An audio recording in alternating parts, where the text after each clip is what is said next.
Welcome to Channel 17, the Town of Colonie Government Channel.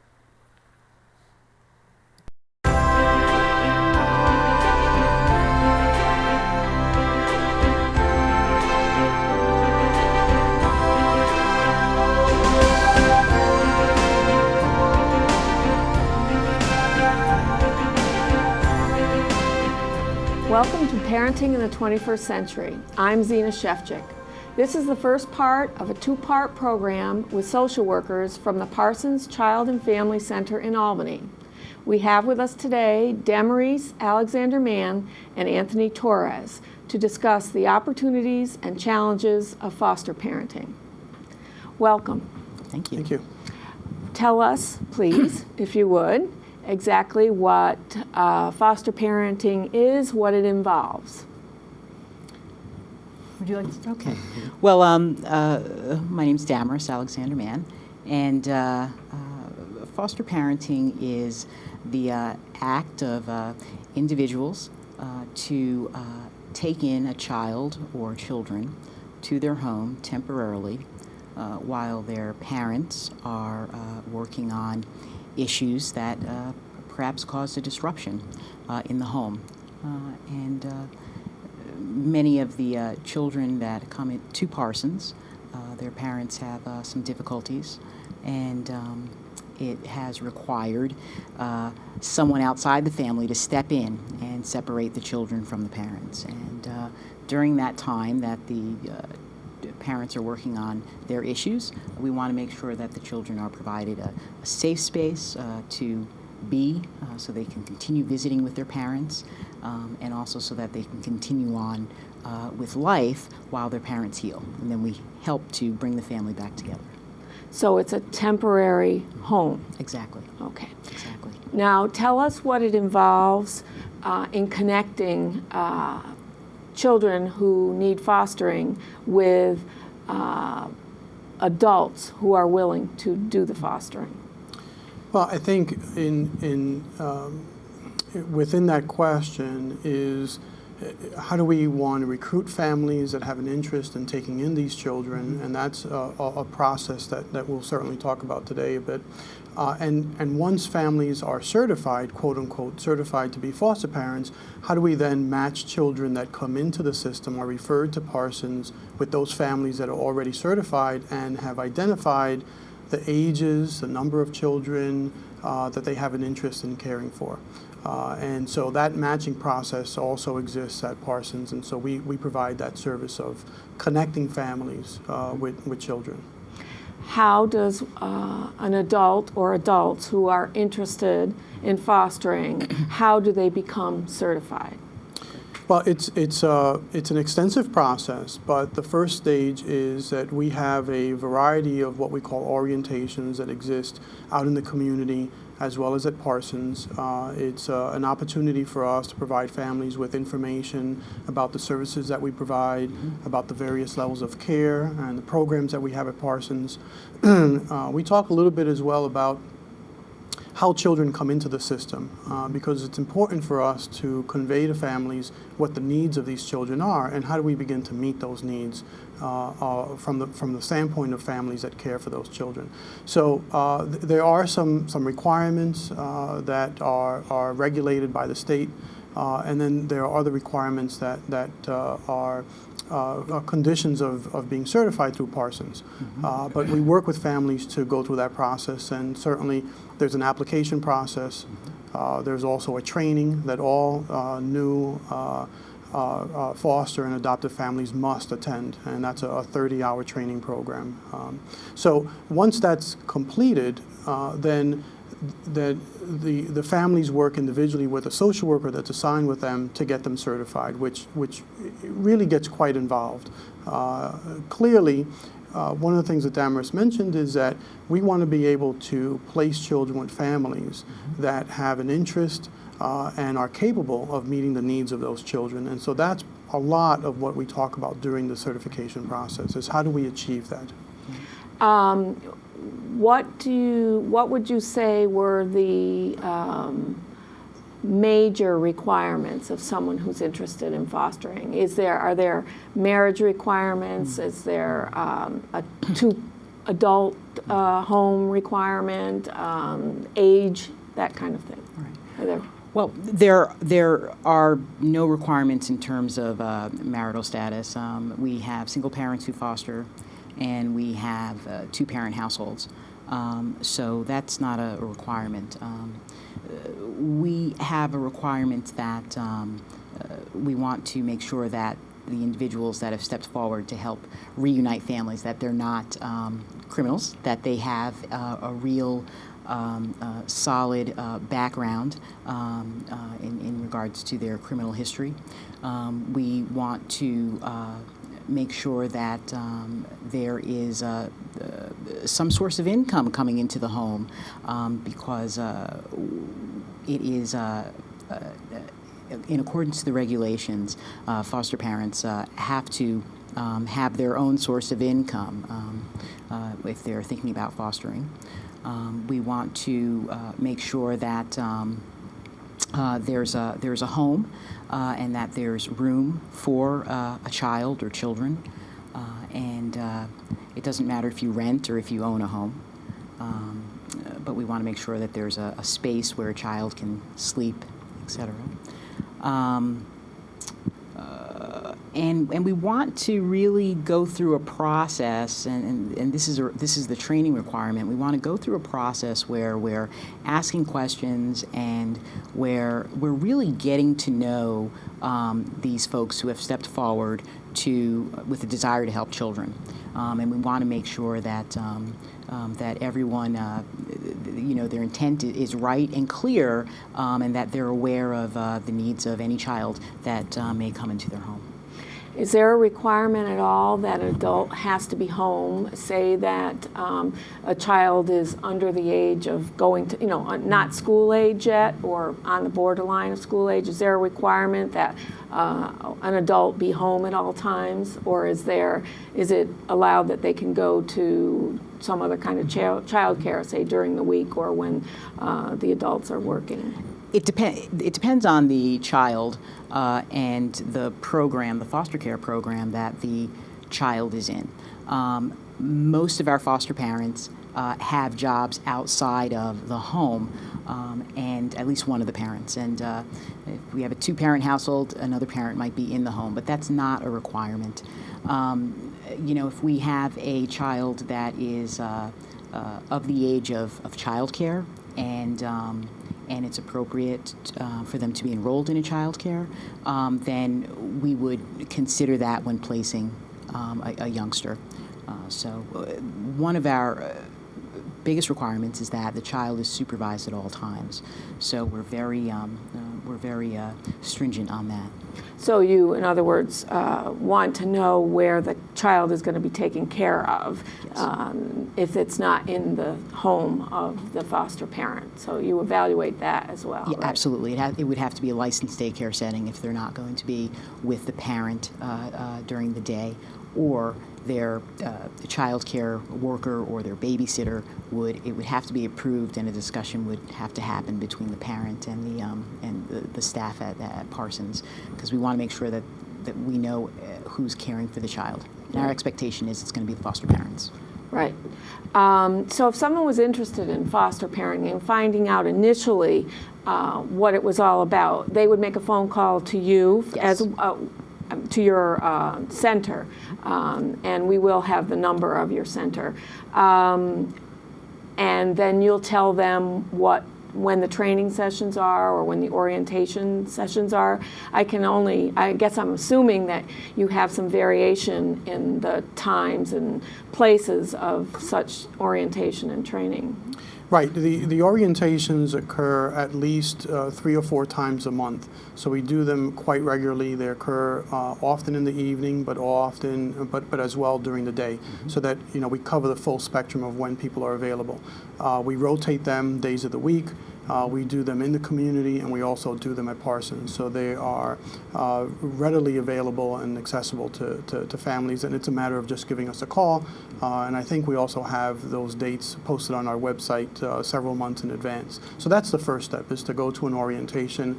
I conduct most of the orientations, and so we give out applications, we sort of talk about the process, we talk about the various programs that we offer, and then we talk a little bit about training. Once we begin to receive an application from those families, we then consider them for the training program. And our training program occurs 3 times a year. So we generally do it in September, the beginning of the school year. We do another just as the holidays are over, so about the end of January. And then we do another in April, May. And so during that time, we're obviously certifying families throughout the year, and we have cohorts of families that begin at different times and certainly end. And it certainly can take several months before families have completed the entire process, including the training program. So you're talking about family training. So that means, that says to me that more than just one adult may be required, in a home, may be required to attend this kind of training. If it's a 2-parent household, then the requirement is that both parents come and participate in the training. If it's a single-parent household, then that one person would be required to come for the training. And what happens is, between the class times, we'll have social workers going to the home, and when the training is completed, we'll have social workers going to the home and really talking about what's been discussed in trainings, whether it's your own upbringing, how you would respond to this situation, and just having a discussion, because we really want to get to know a parent's style, and also have them get to know us and ask us questions. And those home visits are very important because it allows for some privacy and being able to ask some questions that folks might be reluctant to ask in a classroom setting. In a group, right. Is there a cost to this training or orientation? There's no cost to the training and orientation. In fact, the training is often considered a basic parenting course. So, what we hear often from families is, particularly families that have children, is that they wish they had this information, prior to having their own children, because it really helps them to understand some basic child development concepts, which become even more important for children that have been mistreated and neglected. And so, a portion of the training revolves around providing families with information on these basic concepts. The other portion of the training, which I like most, and that is that the families really get to share each other's experience with each other. I mean, we know that children do not come into this world with a blueprint of how you treat them. It's on-the-job training, and often many of us who are parents make it up as we go along. So you have to have enough flexibility, you have to have enough tools, so that if one strategy doesn't work, you use another strategy. And I think that comes from sharing experience with other families who, whether their parents or not, have experience with children. And so that becomes a very important piece of the training. I think the third major component of the training is that part of what happens with this training is that we ask families to do some homework in between each session. And the homework is really around doing a self-assessment of the content of the training that we did the evening before. And so it helps one to sort of understand how different being a foster parent is from being a parent of your own children, because there are some demands that come along with that. And every family is going to be different. Every situation is going to be different. So we want families to really explore how that has an impact on their own family, how that has an impact on their ability to parent children that have special needs. And that becomes really the foundation for getting families certified. And so when Damarise talks about these home studies, that's what we talk with families about, is how can we get the information that we need and how can you get the information you need to be a better parent? Could you talk about how these children who need temporary homes come to you or into the system? Sure. And who they are generally? Sure. I know that in the introduction we had talked about there's some kind of family crisis that is going on whenever a child is removed from the care of their parents. And so what typically happens is Parsons has a relationship with counties throughout the capital region. And those counties will contact our intake office whenever there has been a disruption in a family and we need to find a placement for a child or children for short term. And so that's how we initially hear about children in foster care. We'll get a call from counties. They'll describe the child or children, and then at that point, what we do is we always look to place all of the siblings together, and we have a set of openings, and we look to see where would those children or that child fit the best based on the information that we've received. What is, I assume Parsons, Child and Family Center, is just one of the cogs in the wheel. Am I correct that you're just one organization? You're a private organization funded, well, you could talk about that a little bit. I assume funded by federal, state, and maybe local sources as well. So you're one of several in the area. And of private, are there just public institutions? Like, and I don't mean to call it an institution, organizations. No, that's fine. They're in the capital region. When you're working with children, it's considered a child welfare. So within the child welfare system, we have agencies that are similar to Parsons.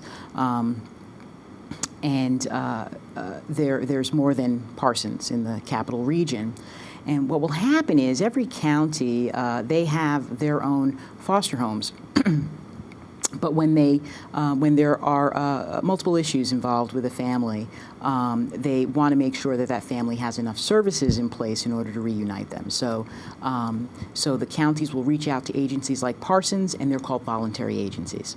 And so they'll reach out to Parsons, or Northeast Parent and Child is another one, and they'll reach out to us. They'll tell us about the children, and then we'll look to place children in the homes that we have available, and we want to make it the best fit possible.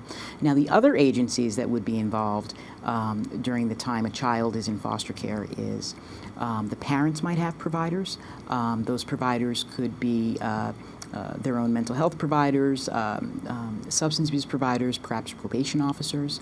So the parent might have their own service providers, and then those service providers work with our Parsons staff. We have a number of social workers in the foster care and adoption program at Parsons. And they'll work together, and everyone's really on the same page in regards to the child's permanency plan, their long-term where am I living plan.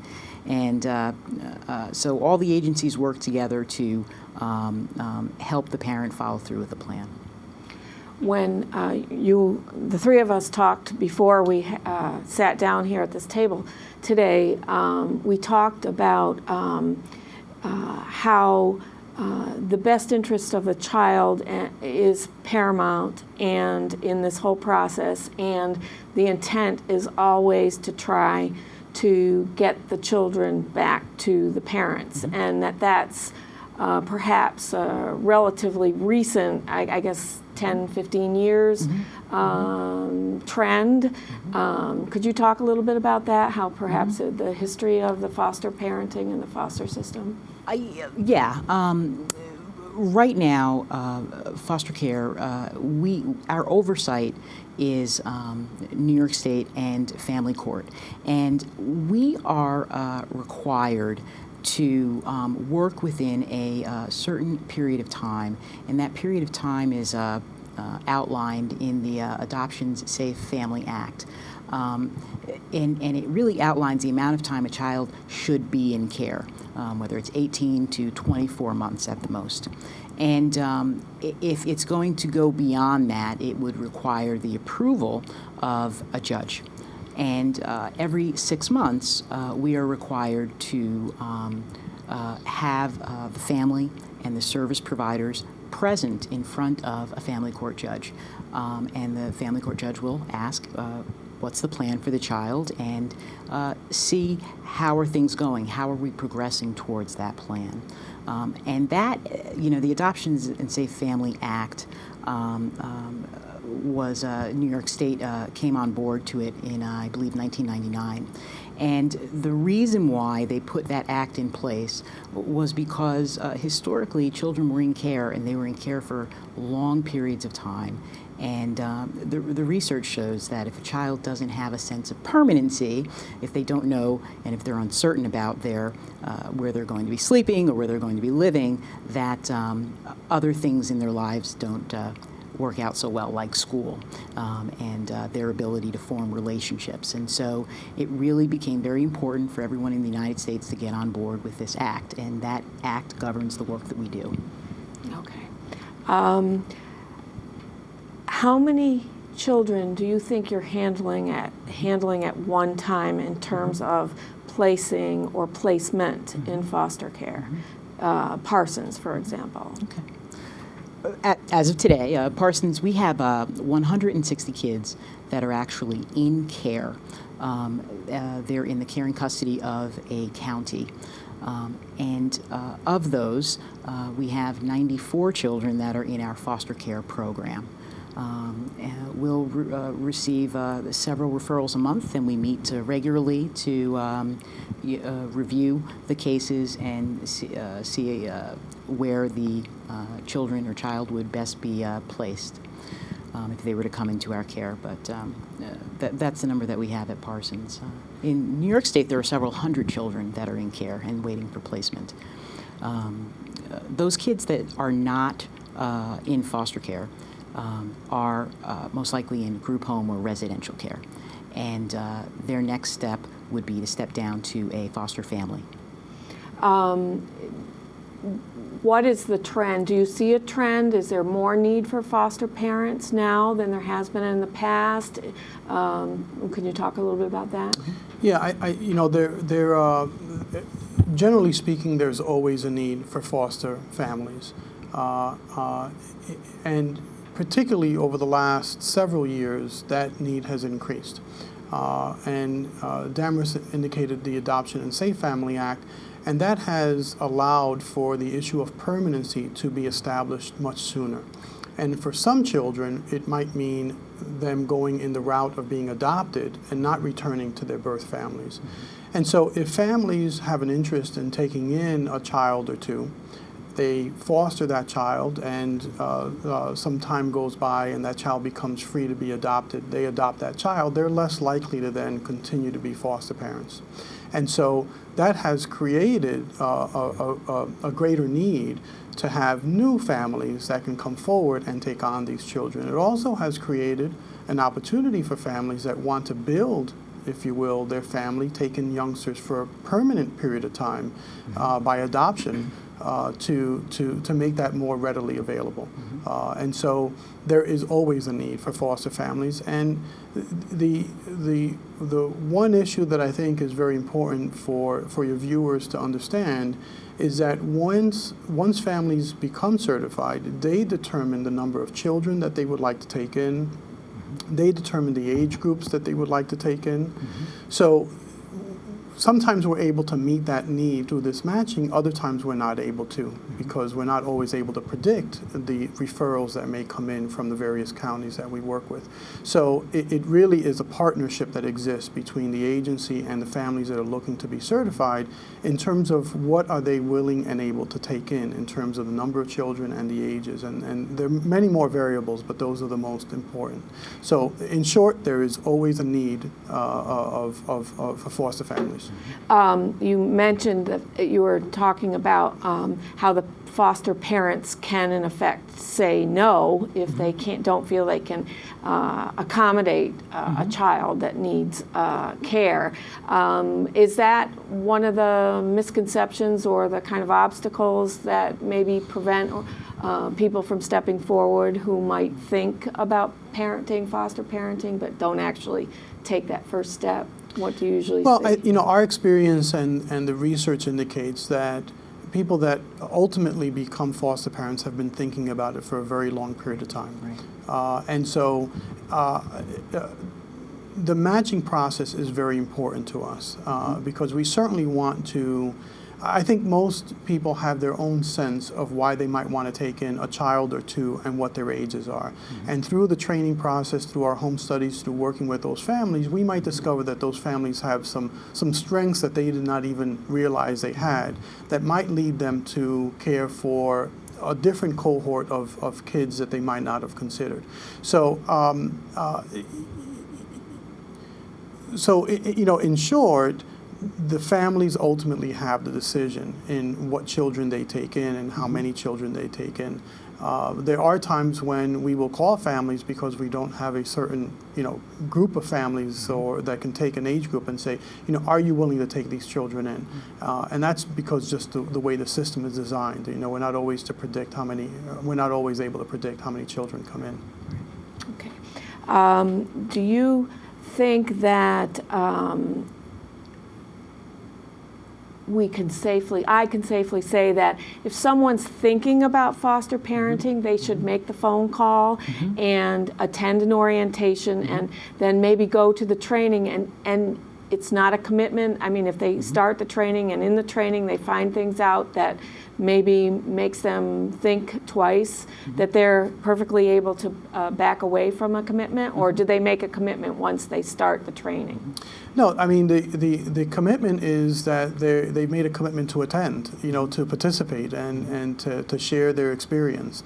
But we certainly have families that have completed the training process and say, this is not the most appropriate time for us right now, and we put their application on hold, if you will, until a later time that might be more suitable for them.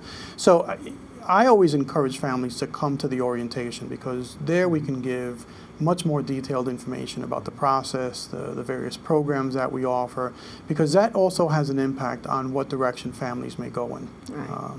So that's what I wanted to make clear, is Yes. to try and get viewers who might be interested to take that first step, that it's not a commitment just to attend the orientation or even the training, that there's always a time where they could, if they have second thoughts, that they can back away. Okay. And also, just Sure. to add to that we encourage questions. Ask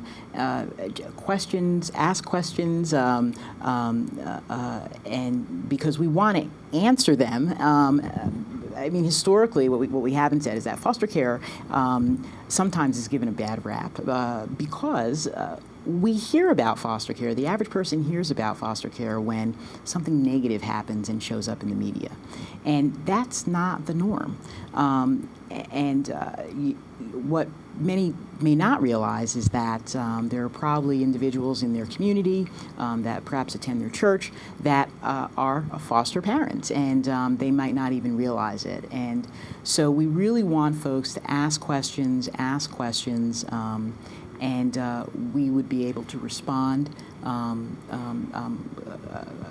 accurately, honestly, and we want to have that kind of discussion and dialogue before someone would just say, oh, no, this isn't for me, and leave. But certainly we would honor that if someone decided that it wasn't what they were looking for. Midstream, yep. Tell me a little bit about Parsons, the services it offers, because I know there's more involved than just foster care. I know that you have actual residents in your center, and anything else that you would like to talk about right now. Well, Parsons has been around since 1829, and today in 2008 we have a variety of services to help care for children and families. We have foster care services, adoption services. We have post-adoption services where we offer support and resources for for the time after the child is adopted. We also have a school on our campus for children that may have special educational needs. We have children from the community that will attend that school, as well as children that may be in our care. We also have a day treatment setting, and that is a group of clinicians that might work with a youngster in school social workers. We have residential programs for children who are not able to reside in a family. And we have group home settings, and that's also for children who are typically 13 or older and not able to reside in family or waiting to move into to step down to a foster family or an adoptive setting. We have an outpatient clinic, and many of the children that are served by Parsons have access to a variety of child care services, as well as clinical services, psychiatric services if necessary. We have a recreational program, recreational activities that are available. While we have a variety of these different kinds of programs at our agency, we also have programs that go into homes, like they're called waiver programs, to help keep families together. Parsons has a waiver program that's overseen by the Office of Mental Health, where clinical staff go into a home to work with a parent and a child. And we also have a program for young people who are in foster care, and it's called our Bridges to Health program. And that is where clinical staff will work with a child that has been in foster care, and they'll continue to work with the child after they've been discharged from foster care. The effort is to really keep families together.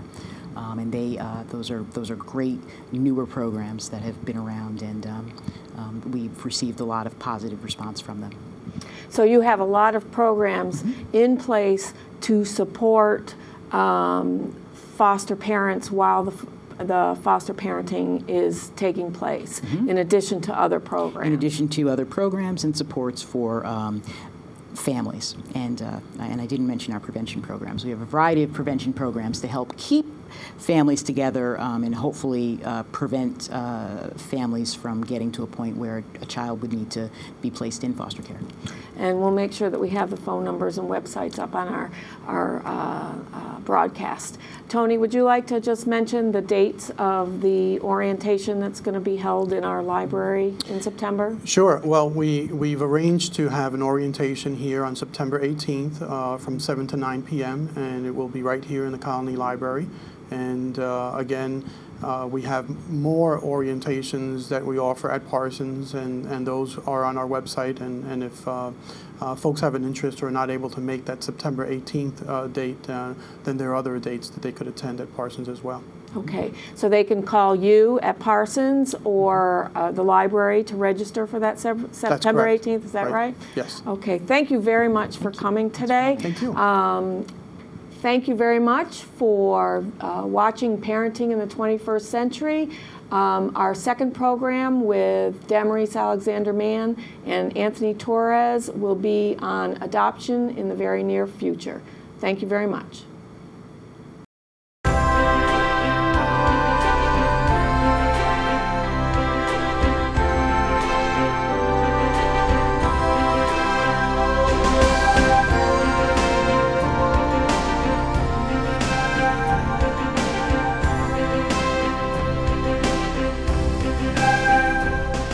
Welcome to Channel 17, the Town of Colonie Government Channel.